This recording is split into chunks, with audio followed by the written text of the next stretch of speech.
Boom! What's up, people?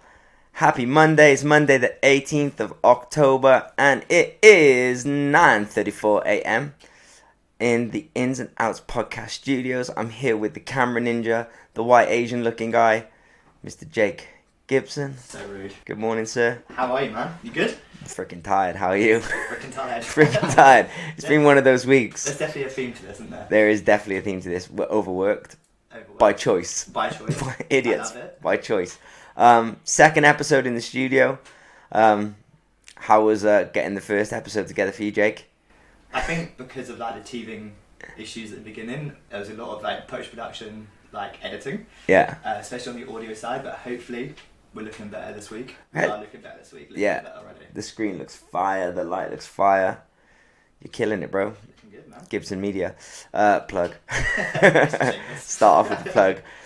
Yeah, man, it's been a freaking last week. I would say it's been an amazing week, but it's not this week. It's Monday. Last week was a dope week. We did the first episode on Monday. I think I was like high off it for like 2 days, like super excited. And then what else happened last week? What did the week consist of? Jeez. Well, your weekend was busy. My weekend was busy, but I'm trying to think in the week if anything good happened before that. I mean, I just taught I taught a bunch of workshops, actually. I taught Wednesday evening a workshop in Wales, which was cool. Another workshop in Oxford on Thursday. I taught Tuesday in Oxford as well. Actually, I did lots last week. I can't believe I forgot all that. I did lots of teaching, but it was all all nice things. But it feels like forever ago. Like, that's how intense the week has been. I think it's like me and you are doing both a lot of new work, so it's like a lot of new thinking, a lot of like... Yeah, it's not like my general, like, I just teach. It's like we've picked up so many other little projects that my brain feels like wildfire. You know what? I was cooking Georgia dinner the other day, and she was in work all day on, I want to say Friday. We were both in work, but she had a way longer day than me. And I was like, oh, I'll cook us dinner. So she came home, and I was like, right, I'm going to make a steak salad with some, like, avocado, some halloumi, and some tomatoes. Like, nice, healthy dinner. Like, she was, like, wasn't in the mood to cook. I was like, I got this. I got you, boo. I was like, pour some wine. I have a thing. So I was cooking. Obviously, pretty easy meal to cook. That's why I kind of chose it. Yeah. So I chopped up all the tomatoes, like, 'cause we have little plum tomatoes, put them on the plate. And I was like, cool. Started getting everything ready. Put the halloumi on, put the steaks in, had the salad laid out. I was like, sweet. Didn't have avocado. I was like, shit, I ate it for lunch. I was like, it's okay, we'll figure it out. We'll live without it, right? So then I'm looking at the tomatoes thinking, so what do I do with them? And I was like, oh, Georgia likes salt and pepper on the tomatoes. Put salt and pepper on them. Then I put them in the microwave. Now, hear me out. So then I burned the halloumi. Right. So the halloumi on one side is like blick. And on the other side it looks delicious and halloumi-ish. So she's looking at me like, are you mad? Like, you how can you mess up halloumi? And I was like, yeah, I feel you. So I put it on the plate, and then she's like, where are the tomatoes? I was like, oh, wait there, let me get them. Just got them out the microwave, and she went, have you lost your mind? And it all registered. I was like, what the fuck? We're having salad. Why have I heated up why would you microwave tomatoes full stop? Well, for breakfast, I like doing it. So I chop them up and then... tomatoes? Yeah, like cooked then, innit? So like surely cooked. they're better like fried. Yeah, but I can't bother frying them, so I just microwave them, some salt and pepper, delicious. Right. Like for like a minute. And like that's where my week has been. Do you know what I mean? I was thinking of so many different things. I was just like, yo, what the fuck? So that kind of summed up where my brain was at this week. I was microwaving tomatoes to go with steak. It doesn't even make sense. And then I ruined the steak too. You ruined the steak. I'm just an idiot. But it's fine. We move on. Learn just next time to get a takeaway. So then Saturday was a pretty incredible day. Normally I teach on a Saturday. But for my 30th birthday, Georgia, my fiance, bought me a skydive. I've always wanted to jump out of a plane. And me and my mum have always said we would do it together. So my mum booked on to do it as well. So Saturday we jumped out of a plane. And bro, it was the most incredible experience. I'm jealous. Yeah, you said this the other day because you didn't even know I was doing it. I was like, I'm jumping out of a plane. You're like, what? What? Yeah, you just dropped it in casual conversation. I just felt like I haven't told anyone, but just in case I die or some shit, and then people can be like, oh my god, what happened? Like, what? The last time we saw him was on the podcast. Like, he only got to do one episode. Oh. But, bro, honestly. How was it? So, before we were going up. How was it pre, during, post? So 3 questions. when it was booked for my birthday a year and a half ago, because it happened in COVID, could never do it, right? Sure. It's been cancelled twice. And I was always nervous. And I was just like, do you know what? I just want to get over and done with. So, like, Saturday came. Friday night, I didn't even think about it. Like I said, my brain has been fried. Like, Yeah. I can't even think about the next day. I'm so in the moment figuring out what I'm doing.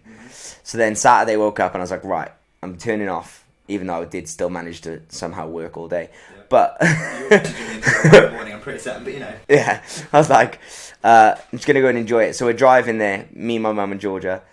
And bro, I wasn't nervous at all. And I was like, it's weird. Like me and my mum were both laughing. She drove to me and then we both drove together. We did it in Salisbury. So we drove there and we're both kind of talking about it. And then the closer we got, we started to see like people, like their chutes opening. And we're like, yo, look at that. That's amazing. Like, just wasn't nervous. And I was like, I'm a bit like this. I never get excited for holiday. I never get excited for anything until it's like the very moment. I have no like build up. Like it's so strange.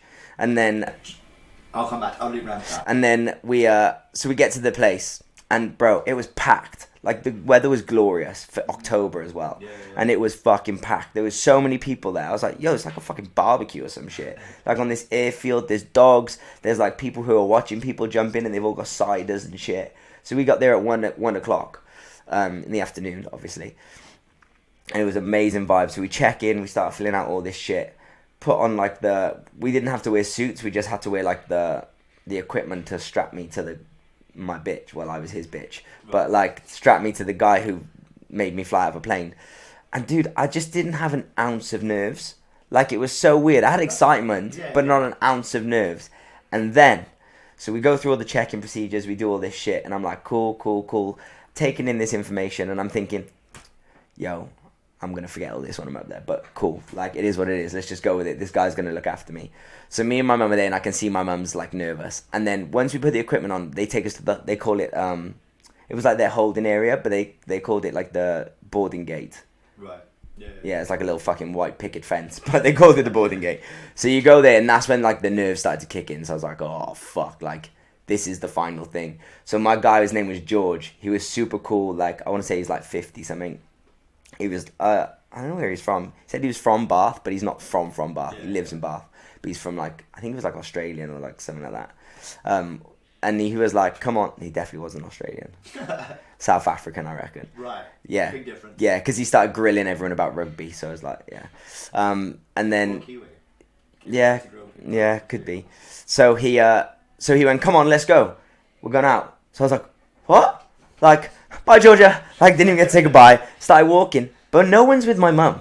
Right. So my mum hasn't got a person with her yet, like a guide. But I do. And my guide's walking me to the plane, which isn't even there yet, in the middle of this airfield. And my mum's still waiting for someone. And I was like, are they going to fucking let us go together? Like, that's the whole point of this thing. So me and this guy were just in the field. And he just took me on my own to go out there. And we just started chatting, having like a get to know. Right. Like, and I was like, do you still get an adrenaline rush from this? And he was like, not like you're going to experience. Yeah. He was like, it's still the best thing in the entire world. He's like, there's nothing like jumping out of a plane. No. But, you know, it's everyday life for him. And like Interesting way to live. He had done 20 jumps already that day. 20? 20. By like 1 o'clock or whatever time. What time was it by this point? 4. Okay. He'd done 20 jumps, dude. That's mental. Like, they had 21 flights that day, and he'd done 20. Like, I was 20. Right. So this was his 20th. So that day, you know what I mean? So like, you know, if he does this, say he does it 3 days a week, like fuck me, like, and I think you've got to do like 800 jumps before you can be qualified to jump with someone. So, you know, you do something 800 times. You're going to be pretty damn good at it. You're going to get pretty good at it. And I guess that fear disintegrates pretty quick. Like, so he's like, there's no feeling like it, da-da-da. Twos, my mum comes over with this guy. I was like, cool, she's safe. So they bring us together, and then they're talking to us about like, you know, you jump in, all this shit. General chit-chat. And my mum went to the guy, why do you do this? Like, what makes you want to do it? Yeah. And the guy was like, he went, Joanne, I'll never be able to explain to you until you do it. So I'm not going to try. He was like, and the same way, you're not going to be able to explain to your husband when you get off how it felt. Yeah. You're just going to need them to try it. And I was thinking, come on, mate, you could have given me something. Like, that's what I'm all about, is trying to sell a story or trying to big something up, and you give me nothing. Like, I need more. So fucking, we get in this. I'm gonna fucking podcast my day. Yeah, I need to talk about this. Give me some info. So we jump in this little fucking plane, and dude, it's the most rickety damn plane you've ever been in your life. Probably the most used plane in the world, isn't it? Dude, it felt like I was in the back of like a baby transit van or some shit. Like, everything was metal and like, but I'm super strapped into this guy, so I'm like his bitch. Right. And say this is the plane. Sorry for people listening.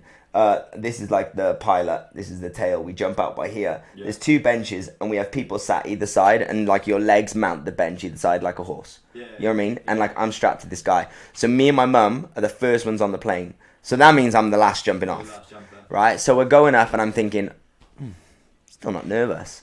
And the guy went, this is 1,000 feet. And I was like, oh. Looked out the window, so thinking, fuck me, that's high. And I was like, we're almost there then. Like that. We're doing the highest you can do. We're doing 15,000 feet.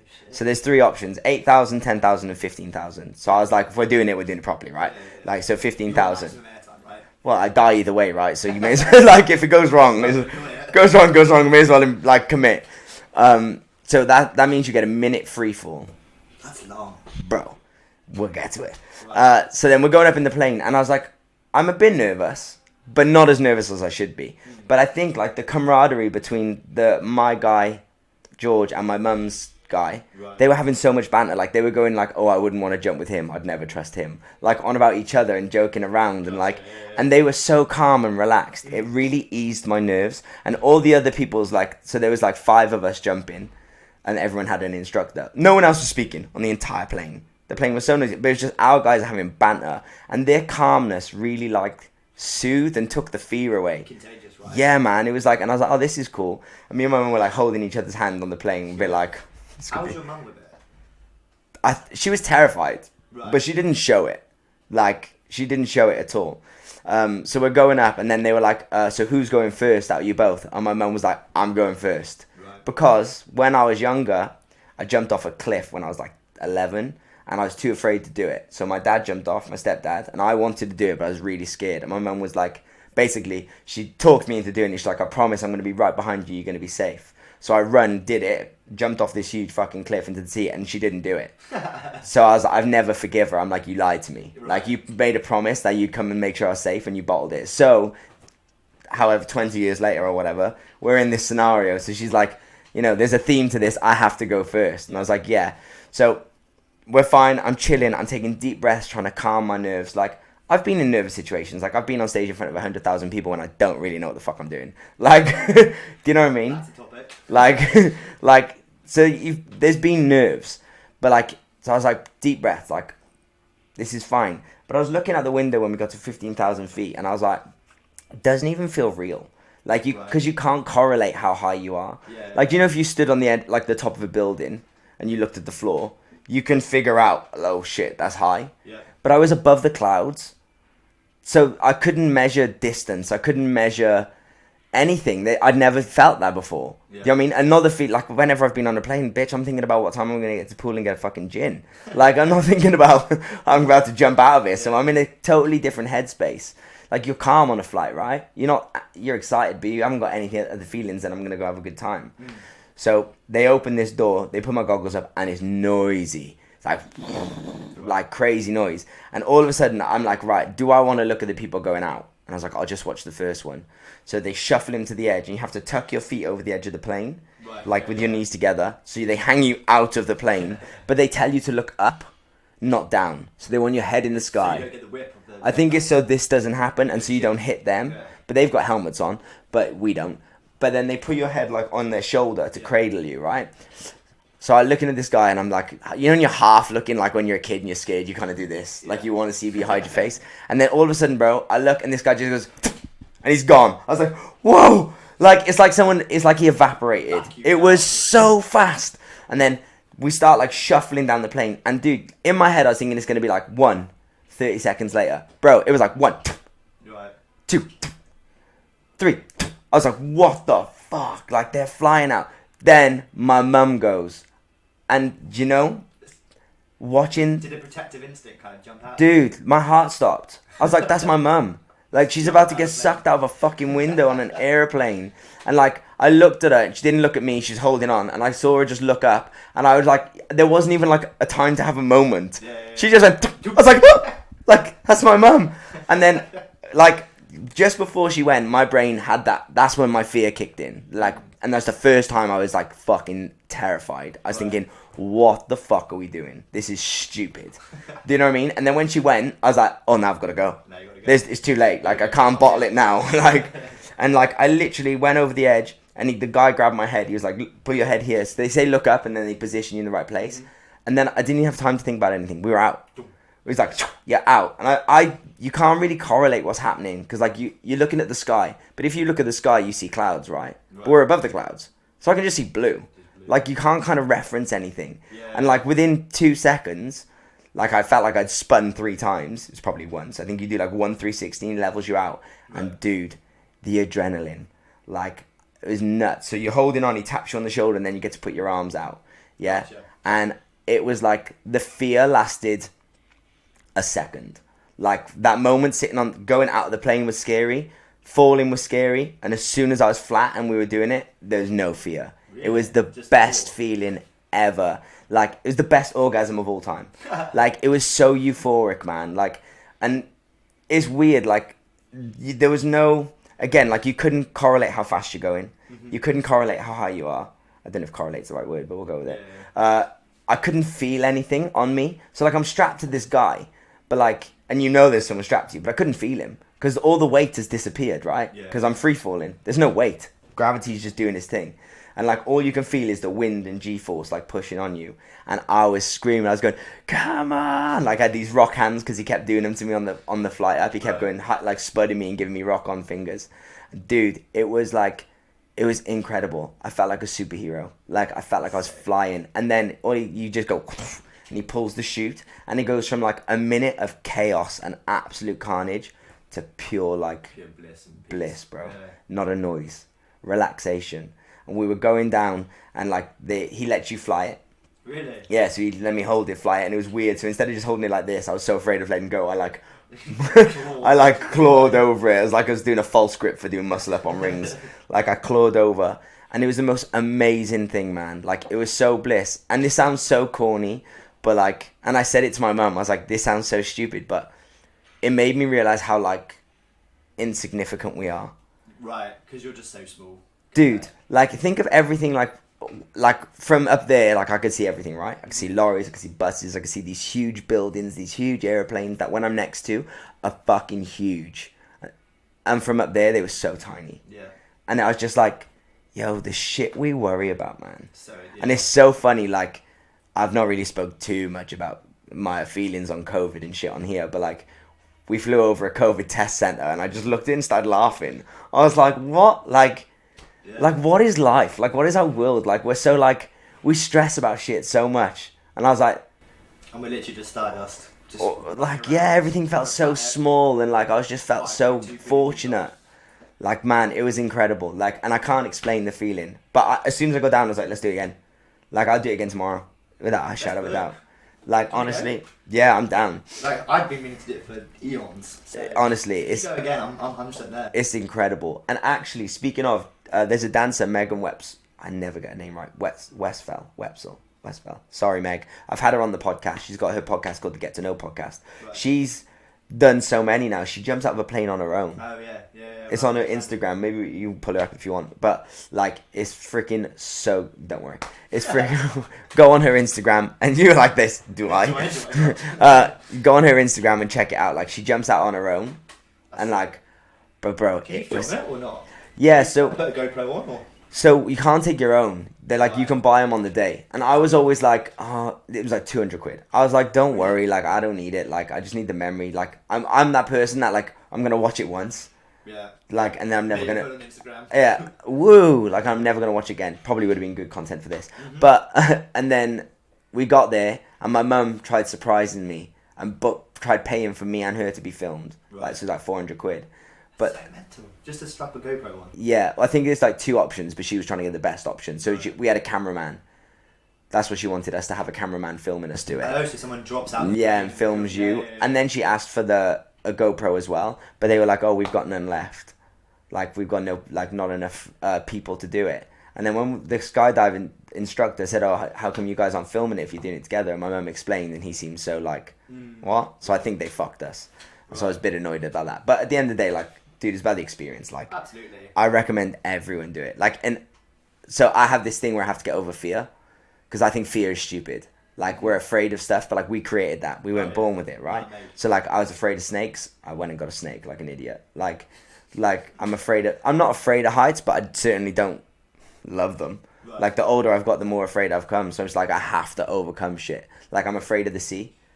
Like, not shallow, but like deep ocean sea. So I've been scuba diving. I always go out on a jet ski or a boat and jump out in where you can't. I find like deep ocean stuff. When you're scuba diving, it's fine because you can see, but it's when you look down and you can't see anything. Bro, I can lay in the bath. If the light's off, I hear dun dun.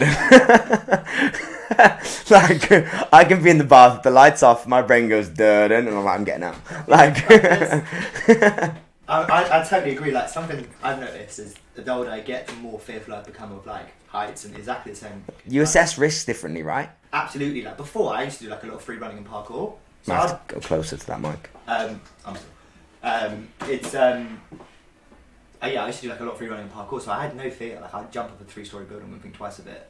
Now I'm like, oh. So every time I'm in that situation, I'm like, okay, stop being a bitch. Let's get on with it now. Yeah.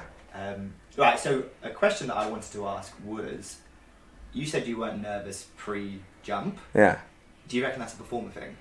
Because you've, again, like what you said, you've been in so many performance situations, you've kind of learned how to not have like pre-show nerves. Maybe. And that carried over into a more stressful situation. Yeah, maybe. Like, I don't know. Like, it's weird because, like, I'm nervous about stuff in real life. Do you know what I mean? Like, I'm nervous if I've got to go and do something that I've never done before normally.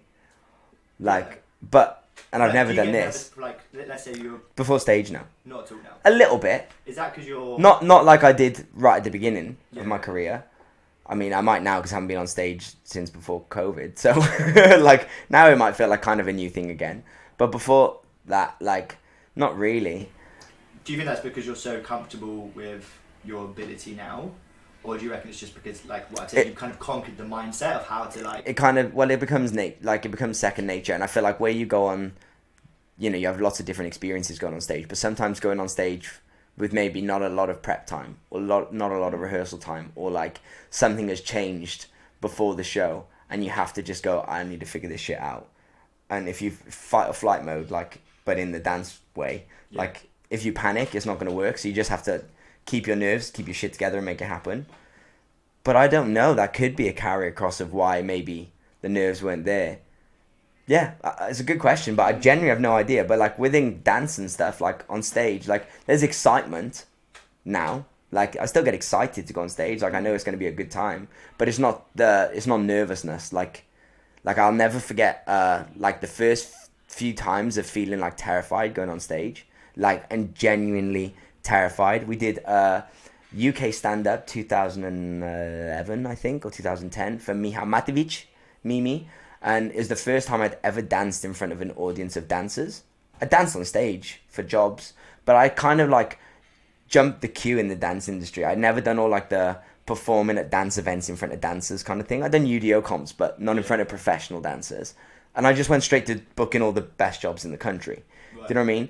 And then this was my first time dancing in front of my peers who I auditioned against in like a showcase, doing someone's choreo. And I was with like John, Miha, like Sean Smith, Thomas Simon, like people that I really look up to, like that I admire, you know, and I was the youngest, like, and I remember going on stage and we stood there in that holding position, and I remember not having a fucking clue how the dance started, thinking, oh my God, what is going to happen?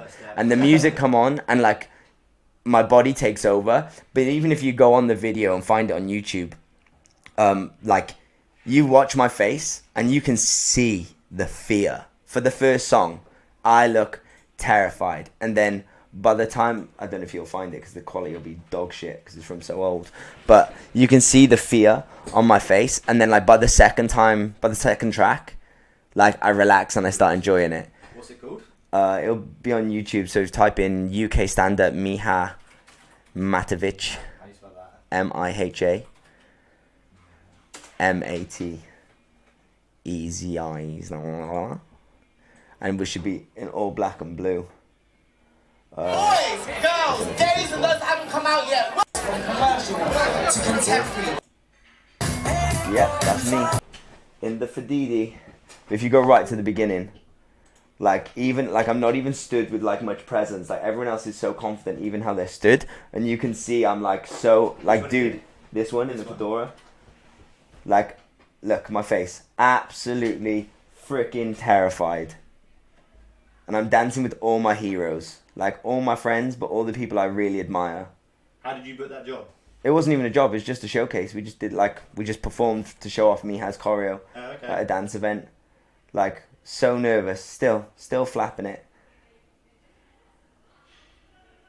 And I can tell, just look at, like, I remember the feeling. And in the middle of it, when the audio's on, you hear someone go, is that Kane Silver? Or is that Kane? Like, you can hear it on the audio, and I remember hearing it on stage. Because it was dead quiet, because everyone was watching, and then you just hear, is that Kane? So are you saying this is one of your more nervous? Terrified. Right. Terrified. Because I felt like I was not only representing me, I was representing Miha, who choreographed it. Yeah. You know what I mean? Like, absolutely terrified. There is something to it of dancing in front of other dancers versus dancing in front of muggles, let's call them. Yeah. Oh, yeah. Because all the dancers know what's good. Like, I relax by here. Because I show off my abs. That's your go-to, innit? Yeah, look, see, now I'm having fun, smiling. But the first song, like, terrified. But it just took that time to relax. And then I was like, oh, I got this. You said earlier about performing in front of, like, hundreds of thousands, not really knowing what you're doing. Is that common? No. What was that situation? So again, it was this similar thing, like one of the first experiences. So we did Twickenham Stadium for Alexandra Burke. Right. And it was always my dream to do Alexandra Burke Bad Boys. Don't know why, I just felt like I had to be a bad boy. I heard girls like bad boys, so I was like, I'm in. I want to be a bad boy. And all the dope dancers that I looked up to had done Alexandra Burke, and I hadn't. And then a book Start Without You, and I got kept on to do like future work. So we did Bad Boys at Twickenham for Help the Heroes, and we're all stood on stage, and we all stand there for like, I don't even know how long it was, man. It felt like a fucking week. Like, but we're all stood there holding the position, and she goes out and be like, what's up, Twickenham? All that jazz. And we're just stood there waiting. And I remember that time standing there thinking, oh my God, how does it start? Right, what leg do I step on? Like, doubting my thing, everything. Like, oh my God, what's the first track? Like, I couldn't even, like, figure anything out in my brain. It was just like pure fear. I was so taken back by, however, say 70,000 people Twickenham. I don't know what it is, but like, yeah, huge, packed to the brim, Help the Heroes, loads of different artists, loads of different dancers, terrified. And then as soon as the music started, I was like, oh my, I'm doing it. the spirit has taken me. Like, dance just started happening. But bro, in the moment, like, pure fear. What do you think's changed from like that kind of part of your dance career to be feeling super comfortable on stage, like in terms of mindset? I just kind of know my ability now. Gotcha. Like, and I'm not gonna let myself go on stage not knowing what I'm doing. Gotcha. Like, obviously there are scenarios when it happens and it's out of your control, but then I just feel like I've learned to accept that some things are out of my control, and all I can do is the best I can do. Yeah. You know what I mean? So like when we did Dance, like they change shit like 30 seconds before you go on stage every day.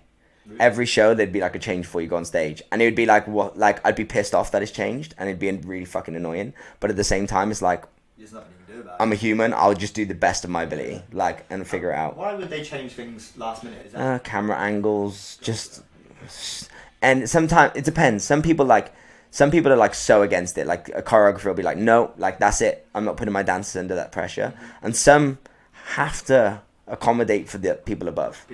They have to do. If Simon Cowell says he wants to change, sometimes you've got to do what he says, because at the end of the day, he's the one paying all our bills. And unfortunately, as the dancer, it's your job to make that shit happen. Yeah. Like, and you just figure it out. Like, it is what it is. It is what it is. Yeah, man, crazy. So yeah, Saturday was phenomenal, man. Such a beautiful day. Yeah. Yeah. Again, let's do it. I think let's get this book some in. It was super dope. So exciting. What was I gonna say? Have you seen? Well, I know you've seen because we kind of briefly discussed it. And I was meant to bring it up last week because last week I was driving here and I had a pop-up on my phone, but because I was driving I couldn't check it, and it's from the Nike app, and it said Mr. YouTube. And obviously I've had Mr. YouTube on the podcast, Light Feet, and him and Kinjaz and Nike have collabed to bring out a new dance shoe. Can we bring it up? Do you want the dance shoe? Yeah. Or whatever you've got on it, because I'm sure it's going to show us it either way. Well, I sent you the YouTube video the other day. I didn't watch it. Why did you not watch it? So we could watch it now. Well, it's mainly audio based because it's basically advertising what they're saying. But they've basically made these trainers. I'm going to probably butcher this explanation. Wait, pause. Yeah. Can you go back a tiny bit to Tinker Hatfield? So, Tinker Hatfield, for those who don't know, he's a nice shoe designer. He designed these Tinker Hatfields, kicks of the day. Kicks of the day. These are the kicks of the day, the Tinker Hatfields. Was this planned? No, it wasn't. So I bought these these came last Monday after we finished the podcast. Yeah. So these are my Tinker Hatfields, and they're one of my favourite shoes because if you watch most of Justin Timberlake's live performances, if he's got a pair of Jordans on, it's normally these. Is it? Yeah, but he wears the white ones. Gotcha. But I wanted black because it's winter. But Tinker Hatfield. So this is Tinker Hatfield. So he's the guy that designed these. Sick. He's apparently he's a bit of a legend. So these trainers, they have again, I'm going to butcher this, so watch the videos on YouTube. They have two types of rubber. So one's one half of your shoe is better for sliding, as in it's less grip, and then one's got more grip on it. And I think the front side of the sole is better for turning versus the bottom, the back half of it. I think, could butcher that, but yeah, shout out Kinjaz. So if Kinjaz designed the shoe, or is he think because he's designed it, or they work together to make it? They worked alongside Nike.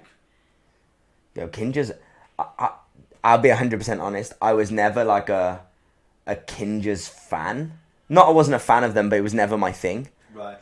Because bro, they're incredible. They're incredible dancers. But I was so driven towards I want to be a working dancer. Yeah. I'd always chase working dancers, and the past, I would say year, 2 years, I've really started watching them more and being I've always known they're great, but now I'm really beginning to enjoy their stuff. Yeah.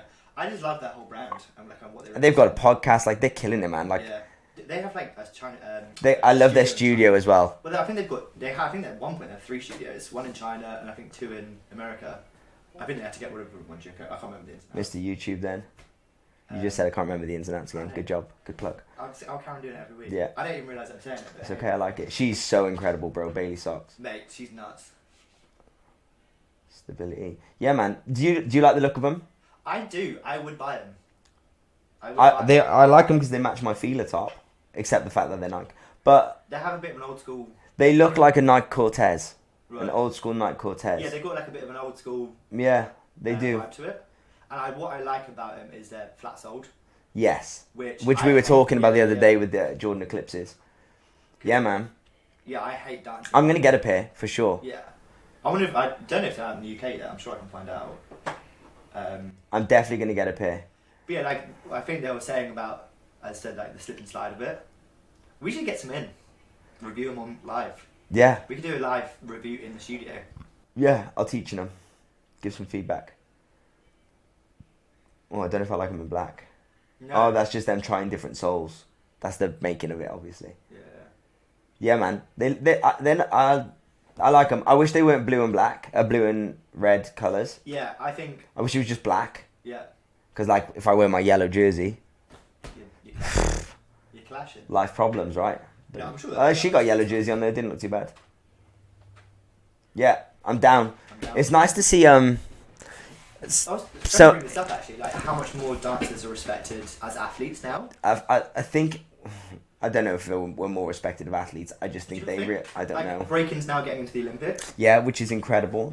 In that sense, yes. I mean, we still get treated and paid like dog shit 90% of the time. We still don't get our names put on the end of music videos. We still don't get credits. Even if a production company puts up a video, they'll put everyone in the music, everyone, but not the actual dancers the people that you watch the entire video. So we're definitely working our way up, but nowhere near where we should be. Janet Jackson, she's doing a lot. I feel for dancers. Yeah. Like she gives them more shout outs. I could be lying, but I do think like certain artists. I don't think it's artists that don't give, but it's not on the artists. Like they have a say in it, of course they do, but it's normally like directors and production companies that like, they're the ones that fucking put a YouTube video up or an Instagram clip and don't tag us or don't reference us. Janet ain't uploading her own stuff. No. You know what I mean? Like, she and did like a few dance classes. oh yeah, of course. Like, yeah, she's always at like base at the moment with Dean Lee. Like, but it's because she loves dance. But some artists might not give a shit about dance. Like, you know what I mean? It's just there to make their product look better. Yeah. Like, it's a tough one. But I do think we're on the right path, and it's nice to see such a huge company like Nike wanting to put an interest in what we do. Yeah. You know, like. Yeah, it kind of backs up the idea that you're getting more to it. Because I think Reebok did a dance shoe years ago. I'm sure they did a dance shoe. And, like, that's dope as well. Yeah. But, like, now we've got Nike. Like, if you think of Nike, like, I always think of football, basketball. Like, the biggest sports, like NFL. Like, that's when I think of Nike. And I think due to the rise of, like, TikTok, Instagram, dance is becoming more and more, like, the in thing. It is definitely becoming more and more of the in thing, but now it's also becoming so much more saturated. Yeah. And we're accepting... Shit. Yeah. Mediocrity is being highlighted hugely, but it's all for the cause of dance. So it's like I'm for it and against it. There's pros and cons. There's pros and cons to it, absolutely. The downside is a shit fucking 15-year-old who just does this with their arms is going to get paid more money than someone who's grafted their whole life into it, like myself. But essentially, I'm the mug because I'm the one that's not willing to adapt. It's a catch-22, right? Yeah. It's kind of like the old classic boomer comment, isn't it? It's like, well, just adapt to the situation. Yeah. And like you're seeing like fucking TikTok workshops and stuff like that. Yeah. Dance teachers who are adapting, they're making shitload of money. I know it's not the same, but we wouldn't do it with like a doctor. I wouldn't be like, let's get the newbie to do and give them the good shit. Yeah. Like, but I know it's just dance. It's not a life and death situation. But yeah. No, it's dope, man. Like, I'm super happy. I'm definitely going to try and get hold of some of them. Yeah. What are they called? Have they got like a name? Don't know, can't talk. So I don't just call them the Nike dance shoe. Like dance shoes. The Nike dance shoe. But otherwise, if they're no good, we'd love it if they release some new Jordan Eclipses. Oh, Air Stash. Air Sash. Yeah, That's quite a cool name. Air very, Sash. Very kindred though. I wish they called it dance something though, so we like highlighted the dance fact of it. I know it doesn't sound as cool. Sorry if the typing's going into Mike. No, it is what it is. But yeah, man, that was amazing. Other thing, did you watch? I'm sure you haven't. They've just released on, I think it's BBC iPlayer, the new like TV series. I Like the Way You Move. I haven't watched it yet, but we were talking about it recently. Hey? So I didn't even know how it was going to be released. Nothing. I just saw it advertised on Jaden, who's one of the guys on there. I taught him at college, like such a dope kid. Right. I saw it on his Instagram, and then I started seeing other dancers post about it. And I remember seeing like Lucas McFarlane and people like that who choreographed on it, posting it on their Instagram. I remember I even got asked to do it like a few times, but obviously I'm engaged. So I was like, I'm out. And I don't think I would have anyway. Rewind. What's the concept of the show? So basically, it's like dance. It's like Love Island for dancers / Strictly. Right. So there's 5 pros. They live in a house, and then they have like a big mixer where there's non-pros like muggles. Right. Yeah, they call them the rookies. So we've got the pros and the rookies, and they talk and they mingle with the rookies, and then they couple up essentially, Right. and then they have to teach their person they've coupled up with a dance routine, and they're gonna get marked on it. Right. Yeah, so I've only watched the first episode, so I didn't realize the whole series has been released already. So there's no like build up, there's no way you can binge it. Yeah. So I only watched one episode last night because it was like late as shit, and I was like, I can't binge a whole season. But I watched the first episode and I actually really enjoyed it. I thought I was gonna hate it. I genuinely was like, I'm gonna fucking hate this. It's gonna be so cringy. Like they're gonna be making dancers look stupid. Yeah, it was actually really good. And what's nice is they actually had dope dancers on there. Like Was it styles of dance? Or was no, it's not about that. Do you know what? It feels like they're just being so inclusive. Like, different races, like, you know, whether you're straight, gay, like, you know, they've kind of covered the bases of everything. And yeah, man, really enjoy it. And is it like a competition, like strictly like?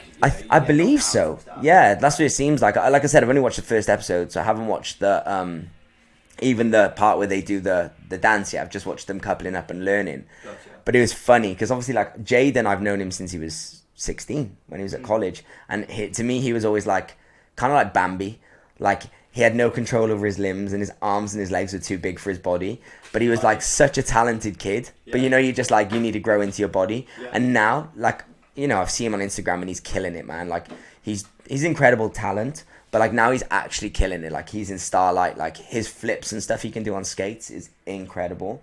And then Instagram?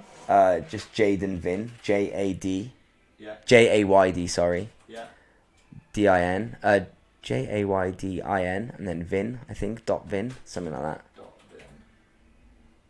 .Vin. Jaden/Vincent365. No, but yeah, I'll find him now. But dude, like he's like killing it. So now he's leading a musical. Oh, J.Vign. J.Vign. So yeah, and now he's like a bloke. You know what I mean? Like it's Jay, sorry.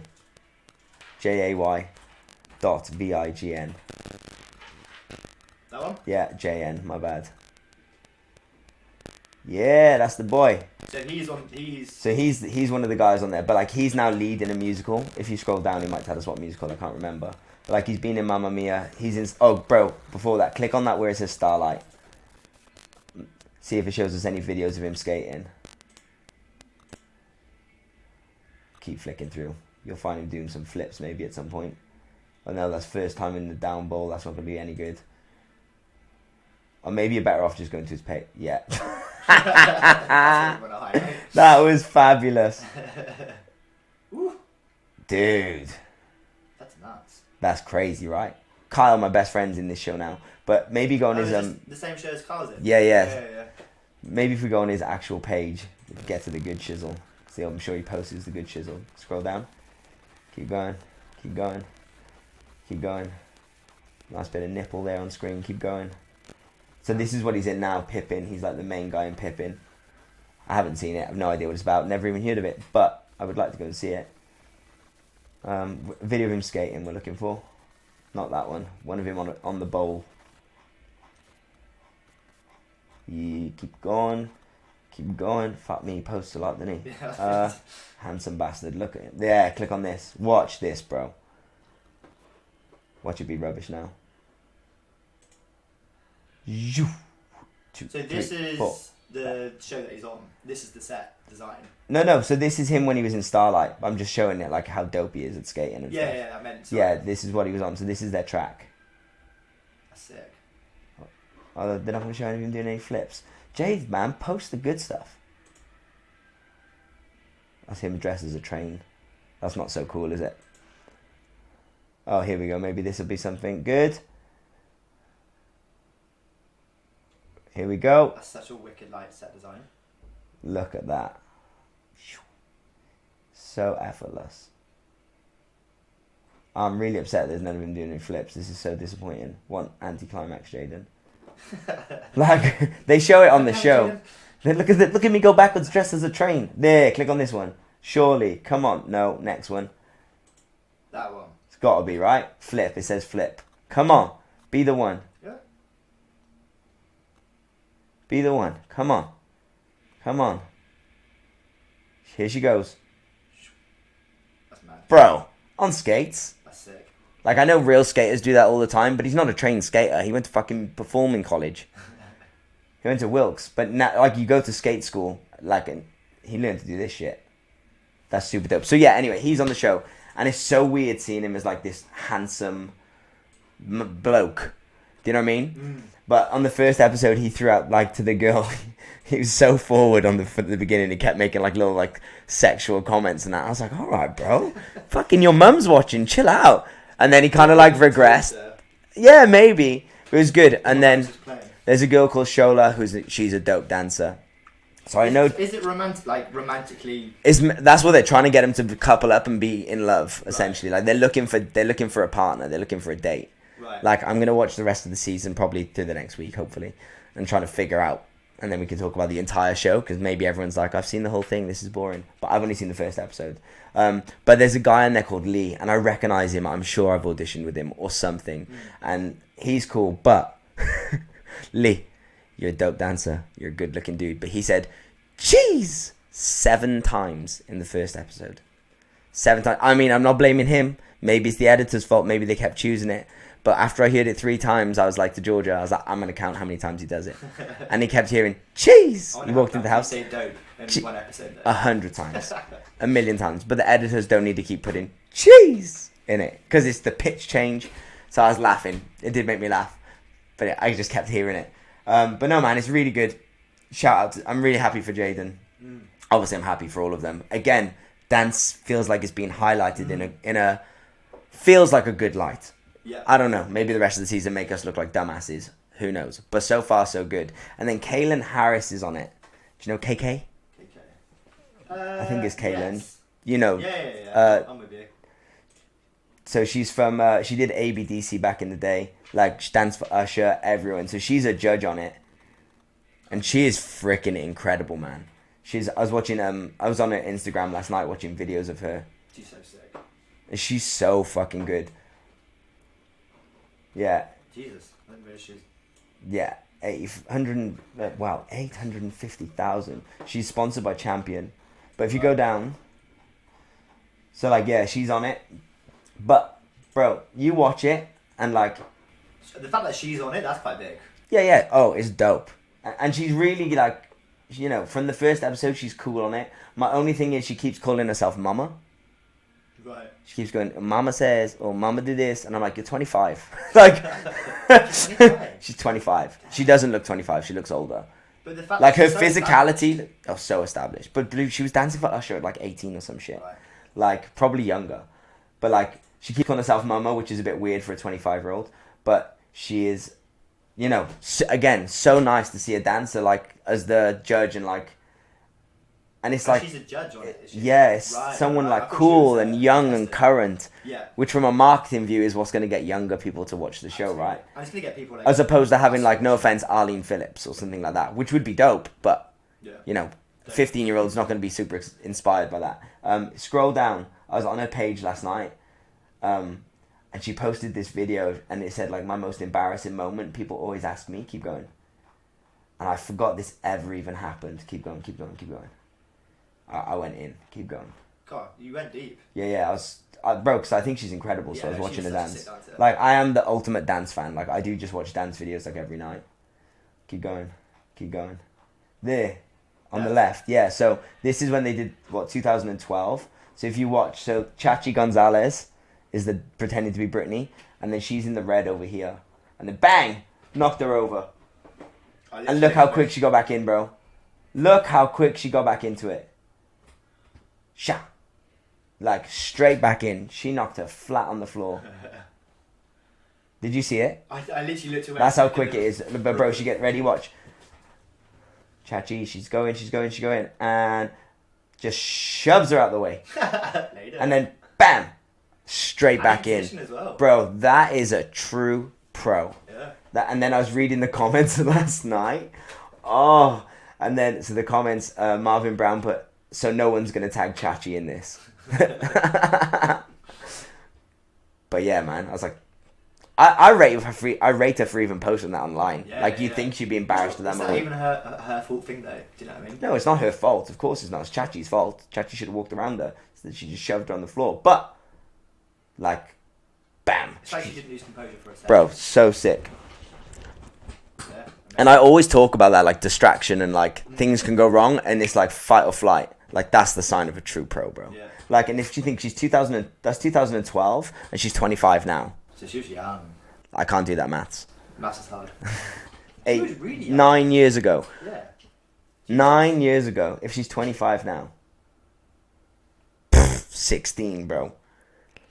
That's right, yeah? Yeah. 16. I didn't sit here and let you. 16 and that composure. Yeah. I couldn't even get school on time.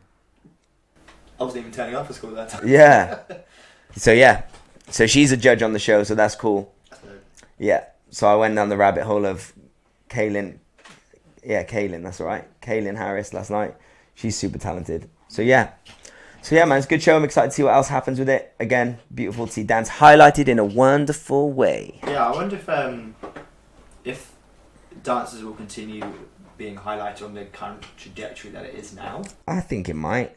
Because there's a dance union being made. No, Dancers Network has been going for ages, but Right. they're just building and getting stronger and stronger. Gotcha. You know, but we tried doing it before in the UK, but it didn't really kick off.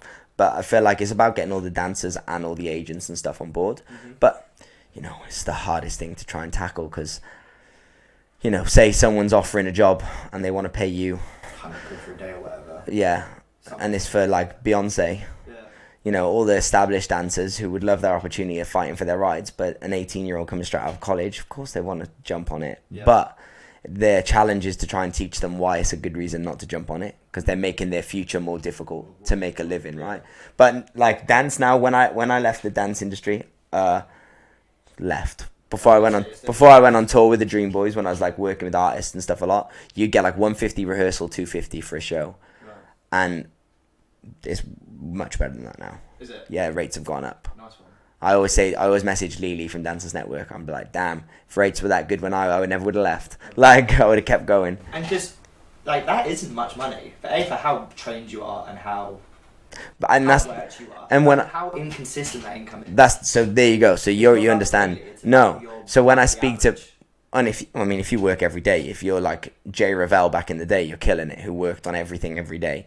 But like I always say to like my friends at home, they'd be like, "Yo, you get £250 a day? Oh my God, you must be rich." And you're like, "Well, no. There's like one show a week if you're lucky." Yeah. You know, like, and that's why like West End and stuff, they pay them like between 400, I think, or 500 and 800, 900, because they can't afford to pay you 250 a show. Like, you do 10 shows a week, but you know, they're trying to. I guess it's getting better. And again, shout out to Dancers Network and for agents for hopping on board to make that possible. Because without the agents kind of sticking up for the dancers too, it's never going to exist. But yo, speaking of that, Dancers Network have just put up a survey on their Instagram. If everyone could go and fill it out and help them, that'd be dope. It's super easy. It's super short. Dancers Network. It's on Instagram. They've put up a survey. I think it's on their Instagram. They emailed it to me, so I filled it out that way. Stories or posts? Go down. Oh, maybe I'm lying. Help us. Yeah, that's it. That help us help. Oh, so maybe it's in the link. Help us help you. So I guess they're just doing videos asking people to do it. But they need you to fill out a form. Just go to the Instagram page, Dancers Network UK. You'll find it. Fill it out. Yeah. But I filled out mine. It took me literally 2 minutes. And it's just to help them, help us in the dance industry. They're fighting for all the things that are going to make our lifestyle better and our careers better. So give them some love. Boom. What's up, party people? You know one of the worst things about being a self-employed performer? That's right. It's your tax. If you're sick and tired of collecting all your receipts and guessing your way through your tax rebate, well, I know the people that can remove the stress and make it as simple as 5, 6, 7, 8. That's right. It's Theatre Accounts. They're an accounting company that specialise in working with performers. So they know all the things that we can claim back, and it's so simple. You upload your invoices and bank statements to their website, and they do all the work for you. It's cheap, it's easy, and once you try it, I guarantee you will not regret it. It has changed my tax life. Just email info@theatreaccounts.co.uk. That's Theat, Theat accounts. So again, that's info@theatreaccounts.co.uk. Make sure you tell them you're from the Ins and Outs podcast and you'll get some 5-star VIP treatment. You will get treated like a king. Honestly, they've changed my life. They've made it so much easier. They've removed the stress from tax and they can do the same for you. Boom. Yeah, man. Pretty exciting weekend of dance, really. Yeah. And skydiving. What you got for me? What have I got for you? Do you want to dive into question of the week? Yes, let's do it. So we've had a question of the week. Yeah. Had a question come in that someone wants answering. So, I can't actually remember who asked it. Who is it? Ellie Smith, I believe. So, would love something about good self-care on rest days for dancers and nutrition for a long, healthy career advice. And I love this question because obviously we're now touching into my field. So what's the first part? Because that's 2 questions, isn't it? Good self-care on rest days for dancers And then second question, nutrition for a long, healthy career advice. I guess it's just like, how can you look after yourself as a Yeah. Good self-care on rest days. It's the tough one. Because the answer for everything in life is always it depends, right? Because every scenario is different. Because you haven't given me much to work with. I know her situation. She's a college student who dances 5 days a week in college and on a Sunday. I'm assuming she probably dances on a Saturday as well. I don't know. So for her, my self-care would be don't do any exercise whatsoever. Yep. Eat some really fucking nice food. Enjoy your day. Go and do something social that doesn't require a lot of physical energy and fulfills you. And fulfills you mentally. Yep. You know, like if you want to go to the swimming pool, don't go in and do 100 laps. Go in and use the sauna and the steam room. Like have a little paddle, have a little movement, but don't exercise. Let your body rest and recover. Eat good food. And rest is the key. But then a rest day for someone who maybe dances an hour a day, just takes one class, or a rest day for someone who only dances full, like a lot of the time, 3 days a week. I mean, your rest day is going to look different to Ellie's because. Okay, let's refine it to professional working dancers and professional training dancers. Mm-hmm. I think. Stick with that. Okay, so I can put it to the way for me. So I'll do it as. Do we do it as my lifestyle now, or when I was doing like 5 shows a week? Working. Okay, so when I was doing 5 shows a week, I did. Saying that you fucking work. I didn't have a rest day. My rest day would consist. Was that out of choice, or was that just due to the actual work demand? Both. Because when I had the choice or the chance to have a rest day, I didn't have one. But instead of it being like I'm going to rehearsals, or because for me, being a dancer, a work day doesn't necessarily mean I'm getting paid. A work day could be I'm working towards being better at my craft. So I'm going to the gym, I'm going to take class, I'm writing out my CV, I'm doing research. Like to me, that's a working day. Like everything I used to do, like was to strive towards being better at my goal, right? Being better at my career, whether it be like I'm in the studio or not. Like, so even if it's going to the gym, even if it's, you know, going to yoga, something, to me, that's a work day. Because I'm doing stuff which is going to help me progress. It's all about progression for my field. So I never really had rest days. But what I did used to do was always give myself time for mental, like, clarity. So, like, I used to love, when I lived in LA, like, the hustle was so real. But instead of going to the gym and, like, I'd go to the gym and, like, weightlift, whatever. But, like, I would love going hiking in the morning. So, like, I wasn't, like, a meditative person, or I wasn't, like, a yogi.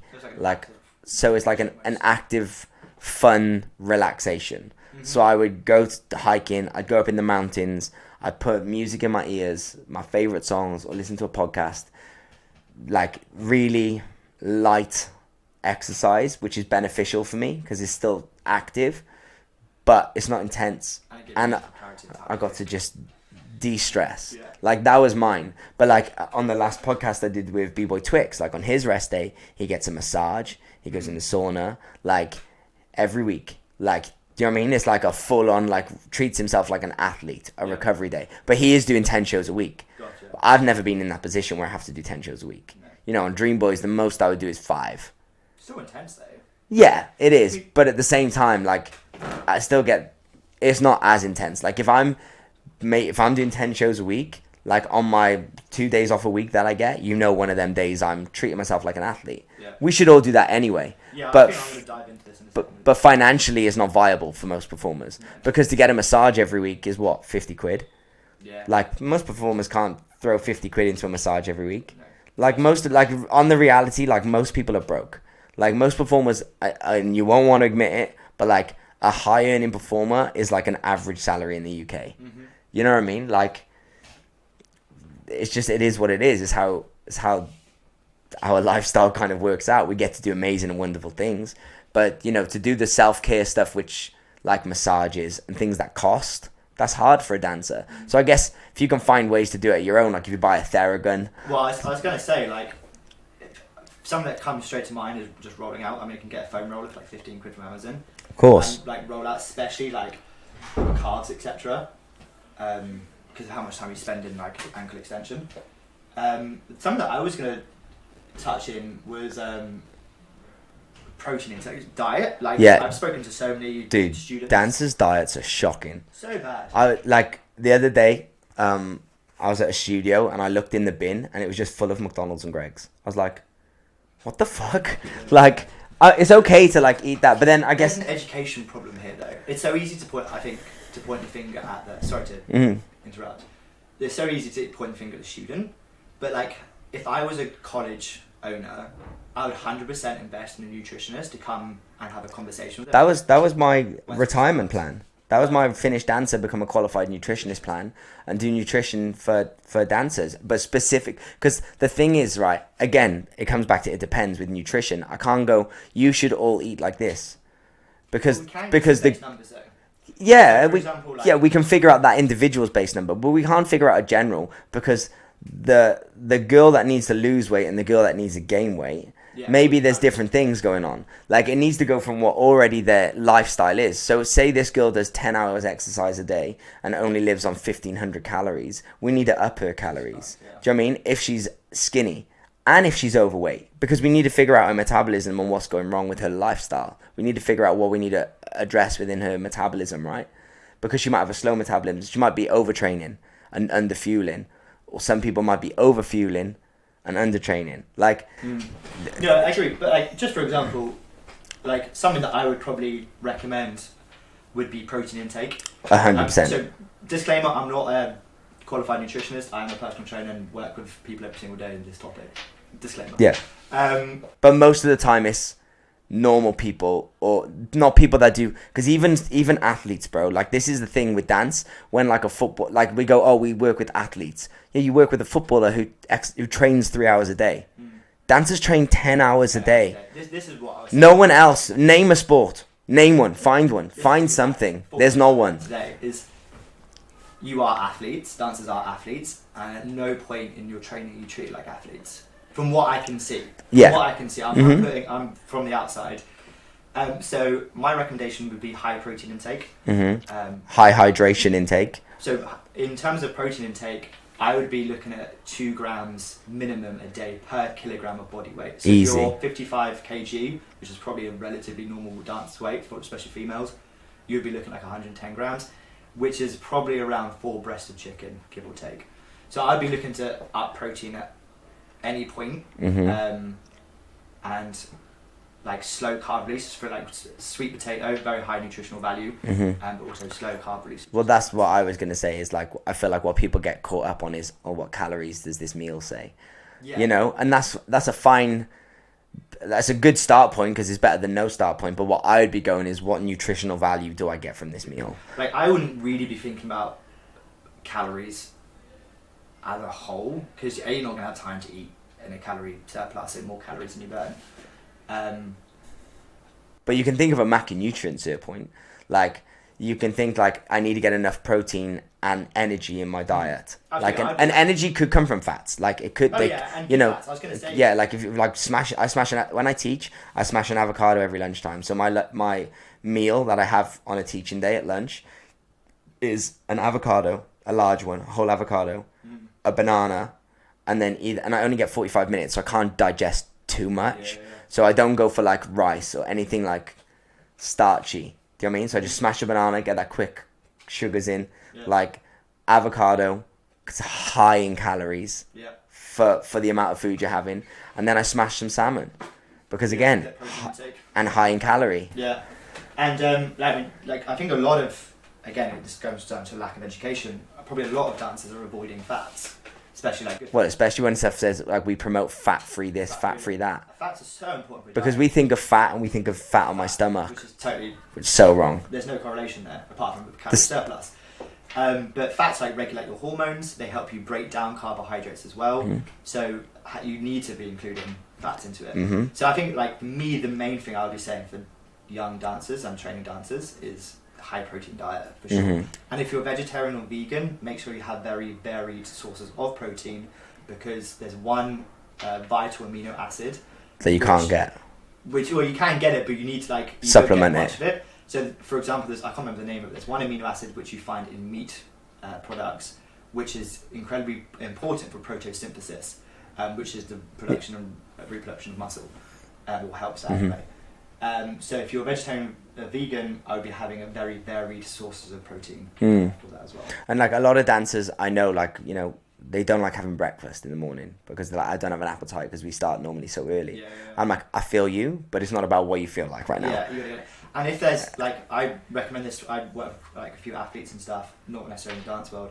I always say just make a smoothie. That's what I have, bro, every morning. Bit of protein powder, That's maybe some oats in it, and a bit of fruit. my breakfast every morning before I start teaching is I'll get like, and I'll have spinach, a large banana, 2 scoops of protein. If I've got some berries, I'll put some berries in there as well. Yeah. Little tiny bit of peanut butter, and then lots of milk. Lots of milk, just to get that extra calorie in. Yeah. Blend it, drink Do you it. ever put oats in?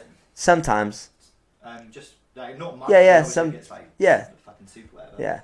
That sometimes I do. Just that not everything fits in my little container, and taste wise, I prefer all the other things. And like I even have like a greens like powder that I put in. Like, do you know what I mean? Just to get all extra nutrients. I take my vitamins in the morning. Yeah. Like, vitamins, like, sure you're hitting those. You know, I take my fucking fish omega tablets, like, for the omega-3s, like, all the good shit. And again, it costs, but this is my toolkit, man. I got to make sure I can perform every day. Absolutely. And this is the thing that I've struggled to understand, like, especially in professional training settings, is why is strength and conditioning and why is nutrition not prioritized in a college setting? As you said earlier, like, you're working like 6 to 10 hours every single day. That's physically demanding, so you need to have the education to look after your body. To look after your body, and as you said, it's your tool. Your body is your money. A painter always cleans his paintbrushes when he finishes, right? A good one. Like, it's the same thing as us. Like, that's what we need to do. And it would be really interesting to see how much of a success rate colleges would have with strength. So much more, like injury rates. Like, dude, injury rates is through the roof at colleges because people. What do you normally get? Like, is it like plantar fasciitis, shin splints, back problems, groin problems, a lot of things which come to warming up and cooling down. It's also the strengthening and strengthening. For example, shin splints and plantar fasciitis, you normally get from wearing shit shoes, aka things with. Well, most of the time they don't wear shoes. It means as a dancer, it normally means that they're not going through their feet properly. But it's overuse of the calves as well. So because you spend a lot of time in ankle extension, you need to do strengthening in ankle flexion. Yeah. Which will counteract. So often plantar fasciitis is caused by weakness on the front side of the shin and overuse of the calf, the back side of the shin. So if you stretch that out and then strengthen ankle flexion movements, then you're less likely to get those. Maybe we can do like a video and we'll put it on Instagram of doing a video to tackle. And shin splints. Maybe we can do that after this. That'd be really cool, and we can do a demonstration. You can talk people through it on me, and we can put that on the Instagram page. And I said just like a foam roller on the shin. On the shin. But yeah, it's like simple things like that would save so much pain and like rehab time for dancers. 100%. And lower back pain, probably lack of glute strength. Lack of glute strength, body posture. Yeah. It's just we won't dive into that. But yeah. It's an ongoing topic, and again, it is different for everyone, but these are the common things, right? Yeah. And the last thing I would say is sleep. Sleep is key, man. Like, and this is coming from someone who sucks at sleeping, but like, when I have a good night's sleep, and the next day I feel like a fucking superhero. Yeah. Like, and most of the time I sleep like absolute crap. I can't remember the exact statistics, so take this with a pinch of salt. Something like 60 to 70% of your recovery time is done in your sleep. So like, you recover so much more when you're sleeping well. So if I was a dancer, I'd be looking at getting and training. I'd be looking at prioritizing sleep over everything. Yeah. And just listening to your body. Like, if you know you're fucked because you've had a crazy week and someone's offering to take you out drinking on a Friday night and you feel like that's going to fuck you up more, respect. And that comes with time. That comes with time of figuring out what you can handle and what you can't. Because I feel like at 18, 19, I had no idea what my body could like push through and what couldn't. I just keep going, and then I crash and burn. And to be honest, like, now I feel like I'm in a real good place where I know what I can get through. But even, dude, like, if we have, like, when we were on tour, like, when I knew we were coming to, like, the end of tour, I'd always get ill. Like, as soon as I come off tour, my body would shut down. Because it's like, my body is gone, and relax. And I go, oh, like, death. Like... I think you're right in terms it does come with time. It's like yesterday, obviously, I didn't come to a training class yesterday because I was like, if I go you know it's a rap. You know it's a rap, and that's why I was like, bro, do you? Sit back. Yeah. And I'm glad that I did because I feel good today now. Yeah. I know I can do another solid week's worth of work. Yeah. Dope question, Ellie. I hope that kind of answered. And I like the fact that that's coming into conversation because it shows it's like, needed longevity and like long-term things. Yeah. And there's definitely we could definitely come back to it again in the future because I feel there's physical things we can look at it on a physical aspect but also on a mental aspect because you know they're two different things. Like a lot of the time physically I'm okay but mentally I'm drained. You know, so it's like there's different ways to tackle each thing. But maybe we could do like one day we'll do an episode on one and a day we can do an episode on another. Dive into it That'd be dope. Absolutely. Yeah. Thanks, Ellie. Shout out. Video of the week, man. Last week was AP Tutorials, Aaron and Pape. And today, the video of the week is... Right way around? is the wonderful Josh Denya, all the way from Australia. AU Aussie dancer, choreographer in London, GB. Teaches at Base Studios, Sunday, 5:30, 7 p.m. Is this I don't know. No, he doesn't speak like this, but is this a good Australian accent? Yeah, it's there. It's not bad. It's not good? It's alright. So this is the video of the week. This is obviously we can't have audio again, so go to his Instagram at Josh Denya to watch it. And he is dancing with two students from Wilkes Academy who are very, very talented. Rio, May, and Piers. I want to say Illand, but I'm probably butchering that. But if you go to Josh's what is it? I'll tag there. Yeah. Go and check it out. It's super dope. It's the Desperado. And what's really nice is, so obviously Josh is like the most incredible technical dancer. He's like 5'2". I call him Peter Pan. But he's just incredible. Like the things, his understanding of his body and his technique is just absolutely flawless. And then Rio and Piers are actually not very technical. But my favorite thing is seeing how they all come together and they're telling the same story. You know what I mean? Like, that was cool. Flying like Peter Pan. Like, so Josh is extra technical, can put his leg above his head, would be classed as a ballet dancer. And the other two are in like, I believe they're in bottom set. So that means they're the worst at ballet. Like, but look how dope it looks. Yeah, like, to me, and that's that's such a cool thing, right? Where I always say, like, technique is super important, but actually the ability to just dance. Yeah. Like, obviously they have some understanding of technique to be able to make, like, that arabesque and stuff like that. But it's just so nice because they all match, they all blend, and it's just having an understanding of being able to dance and pulling it together. Flies. Dude. I didn't know if it was edited. No. I think they dropped the camera angle to make it look higher, but dude, he can jump so high. His hang time is great. Yeah. Like, it is so good. And I like how it's shot as well. Yeah, no, I like it. Like, there's like, it's edited, but it's not, like, so much that I miss the dance. Like, everything stays in shot.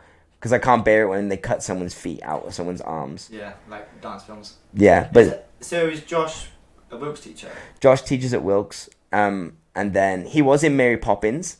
But he decided not to continue after COVID for whatever his reasons are. We're going to get him on the podcast. He's probably... I want him to be our first in-studio guest. Yeah, he's in Swindon Wednesday, Thursday, Friday. So maybe we could do like a Friday night. Like have a drink. Have a social. Pardon? Not that I really drink that. Yeah, you can drink and work. We can have a little giggle. I got to drive home, but maybe maybe I'll get George to pick me up. But yeah. Or we'll sleep in the studio. Actually, we would so do that. And jam upstairs, like, make Desperado 2.0. But no, he's incredible, bro. So yeah, he was in Mary Poppins. But he's just insane. And he's super fun guy. Yeah, no, I did love this. I watched it a few days ago. Yeah, super good. So that is our video of the week, shot by Liam Studio.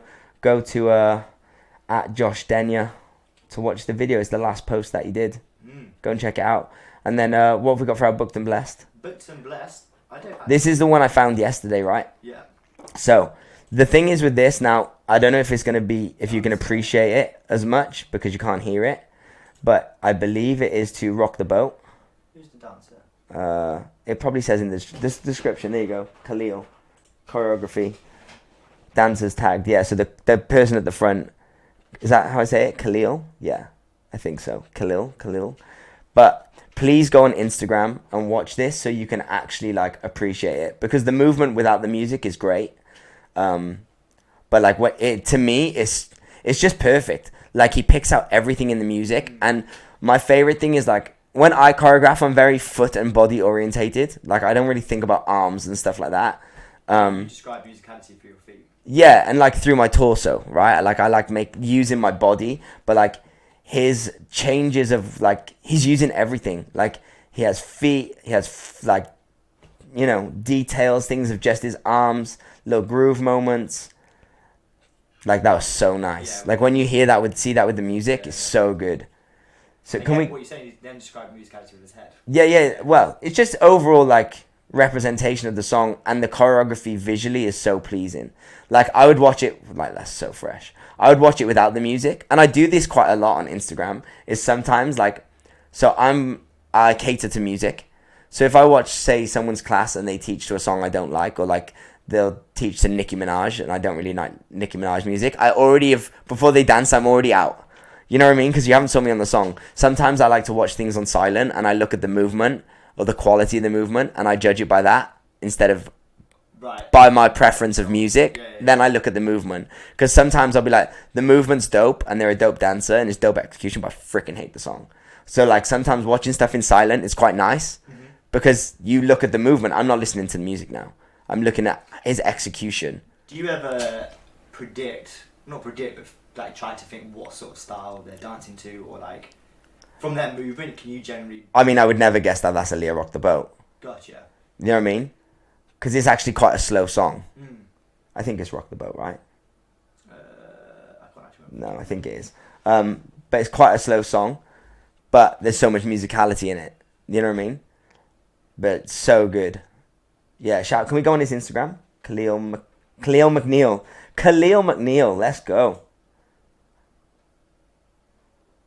10,000 followers.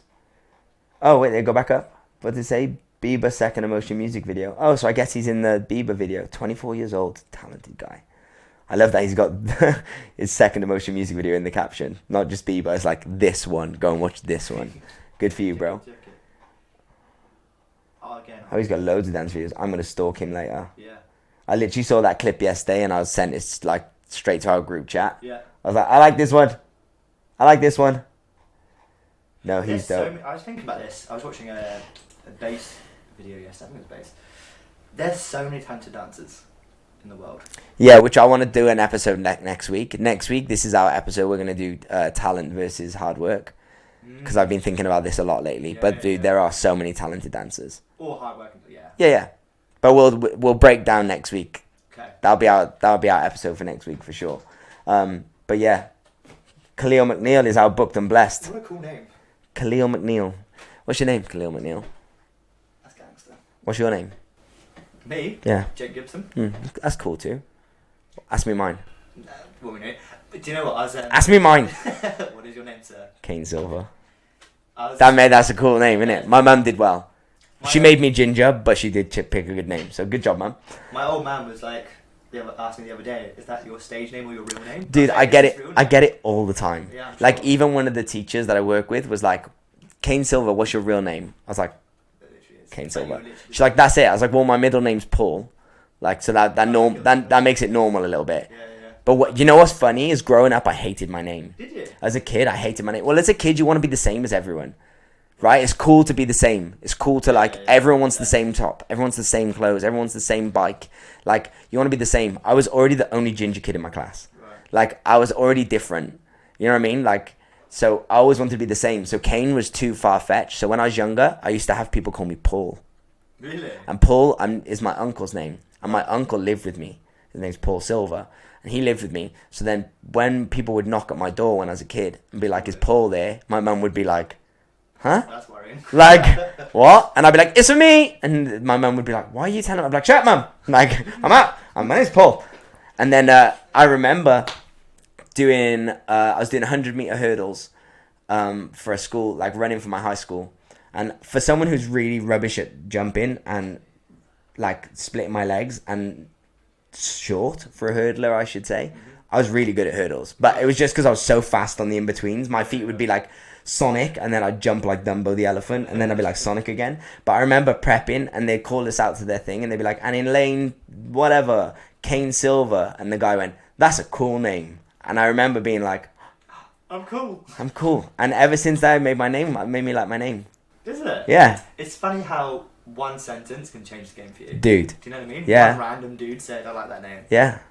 And I remember being in the dance industry, and I was like the only Kane for a long time. And then when I came back from LA, there was like 2 others. There was like Kane DeRicker, and then Kane Horn, and now there's another Kane called Kane McFoley, and I'm a bit like, give me my name back. Get away. But at least I'm sharing it, like they're all cool people, so I'm sharing it with cool folk. Yeah. So if they mistake me for another Kane, it's not too bad, because I don't know Kane McFoley, but from what I know, he's a nice guy, so I'm down. We can all share. Yeah, man. So there are booked and blessed, and video of the week. Covered quite a bit this week. Yeah, it's been a long episode. Yeah, guys. Hour 20. Sheesh kebab. Flown by. It has. Do need a poo. Nice. Yeah. Nice. I don't know. Go on.